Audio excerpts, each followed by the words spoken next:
Hey guys, what's going on? Not the real Will Smith. We got another how-to today. Today I am replacing my brake pads and my rotors today. Don't mind the rust that's on these rotors. That's just from rain. A little bit of moisture will cause this to, when it sits overnight. So anyways, if you guys get to this point, obviously I've already taken off my wheel over there and we're here. So the first thing that you guys want to do, if you guys notice, this right here, this whole red thing right here is called a brake caliper.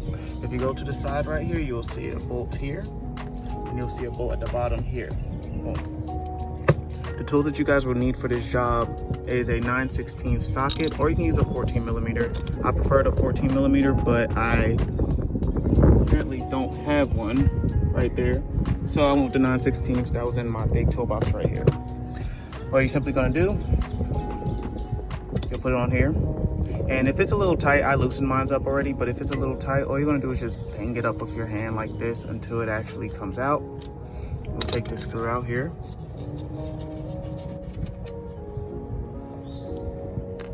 Do the same for the bottom.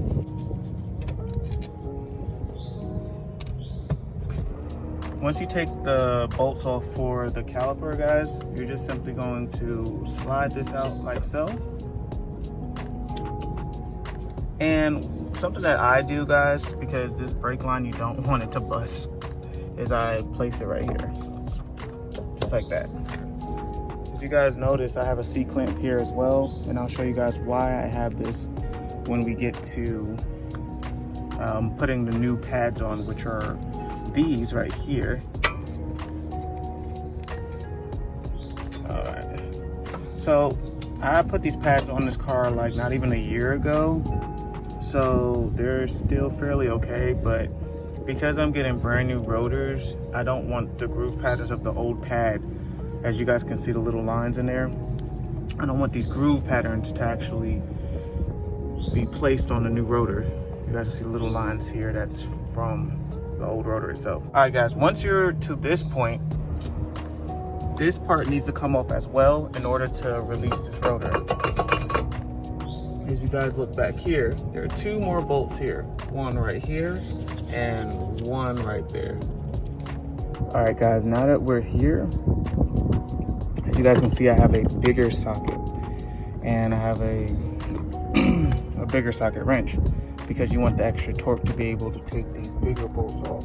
So the size of this bolt is a little bigger. You can either use a 17 millimeter socket, or you can use an 11/16. So place on here, same way. Ooh, it's a little tight right here. Place on here, same way. Just loosen that up on both sides. There we go. Loosen up on both sides and then just take the bolts out. As you guys can see, this will start to become looser. You guys see it's starting to drop to the point it comes all the way out. Boom. Finally, guys, you can take the rotor off. Swivel it off like that. Yeah, this is a pretty old rotor. You know when your rotors are going bad, there's a little lip right here, the edge of the rotor itself. When your rotor becomes real thin, your brakes will do a little bit more of its job. Pedal will be on the floor and things like that. The rust isn't the problem though. Yeah. I've already done this, guys, but if I were you guys, this car is 300,000 miles. This would be a great time for you guys to replace your wheel bearings, which as you guys can see, I've already done. It'd be a great time to replace your studs as well. They start to wear over time, which I've already done as well. And this backing plate is nothing. It just prevents the dust, brake dust from going back that way, but I don't even have a cover, so this really doesn't serve a purpose. And we just reverse the process and put everything back together.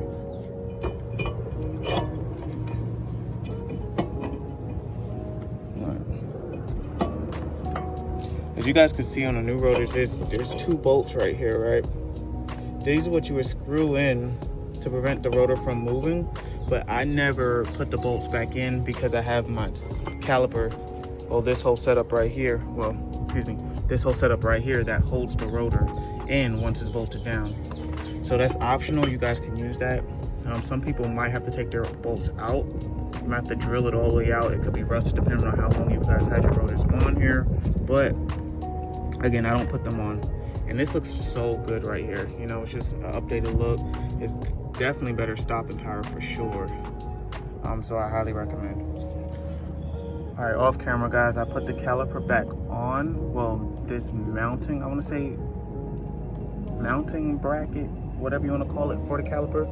But you want to take great care in making sure that you feed it in first with your hand. So you twist it a little bit and making sure that that rotor has enough space in between. You don't really want the rotor touching because you don't want to prematurely scratch it.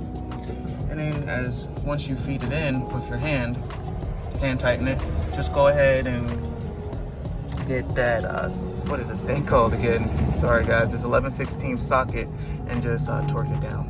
You'll be fine. If you guys noticed, I had a bag that had these little metal flimsy looking things in there, right?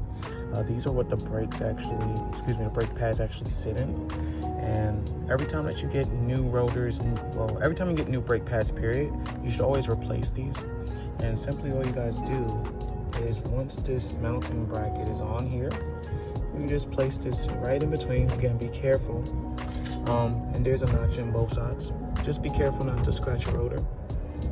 And then there's little grooves right here. And just squeeze them down in there, just like that, until you hear that click, right? You also might notice that I had some brake grease right here. And the brake grease never goes directly on the brake pads because obviously that's your stopping force, but you want to put on all the connection points. And you have a connection point here, as well as on this side. You just lube it up. You know, don't put on the rotor, of course, but just lube up your connection ports right here. And we'll do the same thing for the outside here, as well as there. The little mount clips on the bottom and the top. The next thing that we need to do is grab the caliper right here. And as you guys can see, this little circle thing, a little bit of rust in there, that's called a cylinder. And what it does is it squeezes together like, let me show you guys without destroying the rotors. All right, I'll sit on top of it right here. So what it simply does is this caliper cylinder piece that's in this caliper, it comes out and it goes back in. You apply brakes, and when you let off the brakes. But over time, brake pads themselves tend to wear down, and the caliper slowly pushes the cylinder out to your left until the point where the brake pads themselves will wear all the way down to the metal, right? And when you go to replace your brake pads themselves, you'll have to push this caliper back in because new brake pads have a lot more meat, as you guys can see here. And if I were to place the brake pads on the mounting clips right here and put the caliper on there, it would get stuck because this little piece right here is sticking out. So the way that we're going to push this back in is we're going to use the old brake pads here. It's a good old technique that my buddy in the military taught me. I'll place it here like that, and then, well, it'll be flat like this, but let me get the C-clamp and I'll show you what I'm going to do with that. The C-clamp will essentially push the back of the brake pad and the cylinder this way to the point where it's flush. But the only thing that you guys will see is this, and this whole part will be hidden in here. So I'll show you guys how. Okay guys, I'm holding the phone in between my legs, so bear with me. As you guys can see, I opened the C-clamp up. As you guys can see, it's turning backwards, right? And I'm going to place it in a position where it will push the back of the brake pad into this caliper to make it flush. So I'm actually turning it over here. I'm turning it slowly but surely. You don't have to rush. You actually don't want to rush. Still turning slowly. As you guys can see, it will slowly go back in. make sure you get a heavy duty C-clamp, guys. Because if you don't, I've broken my old C-clamp literally in half by the force and the pressure. As it's slowly going in. Alright. Slowly going in. Squeeze a little bit tighter. Until it's almost flush in there, guys.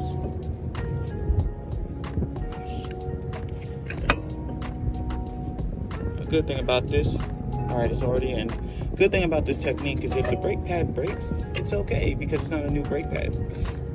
If the C-clamp breaks, that's okay too. And just go get another one. But this one was about $15, $16, so I'd have to stop and get one. But again, that's why you guys get a really big C-clamp, because the torque and the probability of this breaking is pretty low. Alright, we'll take this off. We'll take the old brake pad off here. You guys can see that it's flush now. And now we can install the new brake pads right here and on the opposite end right here. So what you guys put brake pads on is you want to make sure that this part is actually on the inside, and you want to make sure that the brake pad itself is going in the direction of the rotor itself. So obviously if you put it on this way, it's not going in that direction, so it won't go anywhere.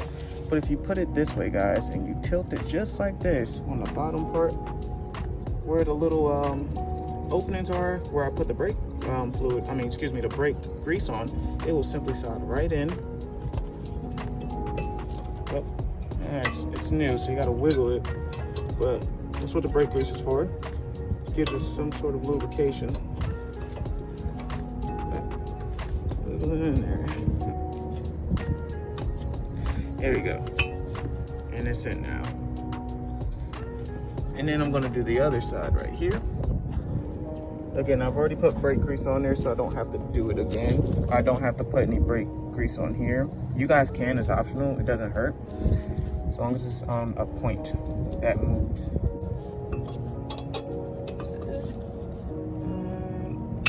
There, we're looking good. Last thing is putting the caliper back on. See, just be careful again with that brake line. If you need some more leverage, you can always take this bolt off right here and it can move freely. Put it back on there like so. Wiggle in there slowly and it fits snug like a glove. And all I need to do is just put those 2 bolts back in. 14 millimeters socket, or you guys can use a 9/16, and then that's it. Oh yeah, let me take this bolt out. I want to show you guys something real quick.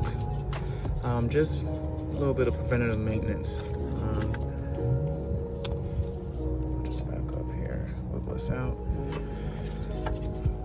Okay, you guys can see right here, you have bolts on this side. And if I squeeze it, there is 2 bolts. One here, which goes in and out. A bolt here that goes in and out. You want to pretty much test it to see if there's any grease in there, because this is what goes in and out and what causes the caliper to move as well when the brakes squeeze together and release off of the rotor. If there's no grease in this, it could potentially cause the brakes to lock up or things of that nature, because there's no lubrication. So you just want to pretty much test it. You can take this fully apart, but I don't want to actually right now. I do remember that I've checked this at least 3-4 months ago. I just want to show you guys a little bit though. You guys can see it's a little bit of grease in there, but I don't want to take it fully out because I might have to re-grease it. Last time it squirted all out on me. But yeah, simply just check to make sure the grease is in there. Squeeze it in and pops back over. Same thing for the bottom. I don't want to take it out too far. There you go. Just a little bit. Until it's still pretty new. The grease right there. Squeeze it back in. And make sure it goes back over. There we go. Now put the caliper back on. You want to make sure that when you put the caliper on, that this part here is actually facing the smooth part. There's 2 smooth parts and 2 curved parts, one on top, one on the bottom. just make sure that you guys have it like this. You guys will be all set. Same thing for the bottom. And then we'll put the caliper back on. Like so.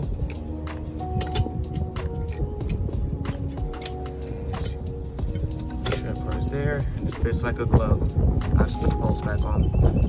Appreciate you guys for watching this video. If you like it, make sure you guys like and subscribe to NTR_Will Smith, as well as my Instagram. Go ahead and shoot me a follow, NTR_Will Smith, for more core content. And update wise, I do apologize if I've not been on YouTube in a while. A lot of my videos got deleted because the phone that we're on right now is my YouTube phone, but now it's my everyday phone as well. So I need to get a new camera or another phone so I'm able to create content like I used to. It's just hard doing everything on the same phone when you use your phone for everything, because a call could come in, it could stop the video and things like that. So again, I appreciate you guys, love you guys, stay safe, see you guys soon.